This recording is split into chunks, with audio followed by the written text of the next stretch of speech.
Hello guys, ಬನ್ನಿ ಇವತ್ತು ಒಂದು ಸ್ಟ್ರೀಟ್ ಶಾಪಿಂಗ್ ವ್ಲಾಗ್ನ ನಿಮ್ಮ ಜೊತೆ ಶೇರ್ ಮಾಡ್ತಾ ಇದ್ದೀನಿ. ಸೊ ಸುಮ್ಮನೆ ಟೈಮ್ ಪಾಸ್ ಮಾಡ್ಕೊಂಬರೋಣ ಅಂತ ಹೋಗ್ಬಿಟ್ಟು ಏನೂ ತೊಗೋಬಾರ್ದು ಅಂತ ಅಂದ್ಕೊಂಡೆ ಹೋದ್ವಿ. ಬಟ್ ನೋಡಿದ ತಕ್ಷಣ ತುಂಬ ಚೆನ್ನಾಗಿ ಅನ್ನಿಸ್ತು. ಓಕೆ ಅಂತ ಅನ್ನಿಸ್ತು, ತೊಗೊಳ್ಳೋಣ ಅಂತ ಇಷ್ಟು ದೂರ ಬಂದಿದ್ದೀವಲ್ಲ ಅಂತ ಅಂದ್ಬಿಟ್ಟು. ಇವಾಗ ಹಾಲಿಡೇಸ್ ಅಲ್ವಾ, ಏನೋ ಒಂದು ತೊಗೊಳ್ತಾ ಇರಬೇಕು, ಎಲ್ಲೋ ಕಡೆ ಹೋಗ್ತಾನೆ ಇರಬೇಕು. ಸೊ ಓಕೆ ಅಂತ ಅಂದ್ಬಿಟ್ಟು ಇದು ಬ್ಯಾಗ್ ಬಂದ್ಬಿಟ್ಟು ವಚ್ಚುಗೆ ತುಂಬಾ ಇಷ್ಟ ಆಯಿತು. ಜಸ್ಟ್ 200 ರುಪೀಸ್ ಅಷ್ಟೇ. ಸೊ ಈ ಥರ ಬ್ಯಾಗ್ನ ಯೂಸ್ ಮಾಡೋದು ನಾನು ಬಿಟ್ಟಿದ್ದೀನಿ, ಯಾಕಂದರೆ ನಂಗೆ ಅಷ್ಟೊಂದು ಕಂಫರ್ಟ್ ಅನಿಸ್ತಾ ಇಲ್ಲ ಇತ್ತೀಚೆಗೆ.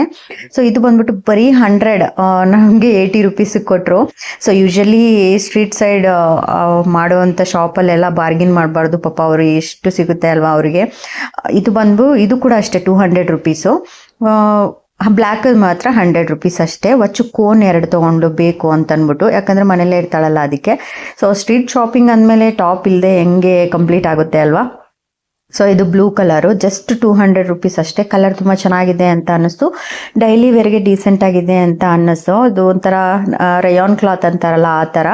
ಸೊ ಓಕೆ ಅಂತ ಅಂದ್ಬಿಟ್ಟು ಕಲರ್ಸ್ ಕೂಡ ಚೆನ್ನಾಗಿತ್ತು, ಇಷ್ಟ ಆಯಿತು. ಇನ್ನೇನು 200 ರುಪೀಸ್ಗೆ ಒಂದು 5 ಟೈಮ್ಸ್ ಯೂಸ್ ಮಾಡಿದ್ರು ಕೂಡ ಕಂಫರ್ಟಾಗಿ ಫೀಲ್ ಆಗ್ತೀವಿ ಅಂತ ಅಂದ್ಬಿಟ್ಟು ತೊಗೊಂಡ್ವಿ. ವಚ್ಚು ಇದು ಗ್ರೀನ್ ಕಲರ್ ತೊಗೊಂಡ್ಲು. ನಾನು ಯಾವಾಗಾದ್ರೂ ಜೀನ್ಸ್ ಮೇಲೆ ವೇರ್ ಮಾಡ್ತೀನಿ ಅಂತ, ಬಟ್ ಲೂಸ್ ಇದೆ, ಅದನ್ನು ಟೈಟ್ ಮಾಡಿ ಕೊಡಬೇಕು ವಚ್ಚುಗೆ.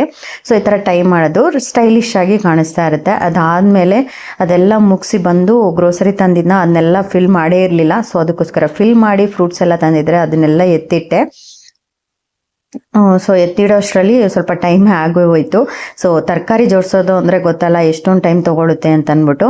ಸೊ ಆಮೇಲೆ ನೆಕ್ಸ್ಟ್ ಡೇ ಮಾರ್ನಿಂಗ್ ವಚ್ಚುಗೆ ಅಥ್ಲೆಟಿಕ್ಸ್ಗೆ ಬೀಟ್ರೋಟ್ ಕ್ಯಾರೆಟ್ ಜ್ಯೂಸ್ ಮಾಡಿದೆ. ಫುಲ್ ವ್ಲಾಗ್ನ ಚೆಕ್ ಮಾಡಿ ಇಂಟ್ರೆಸ್ಟ್ ಇದ್ದರೆ.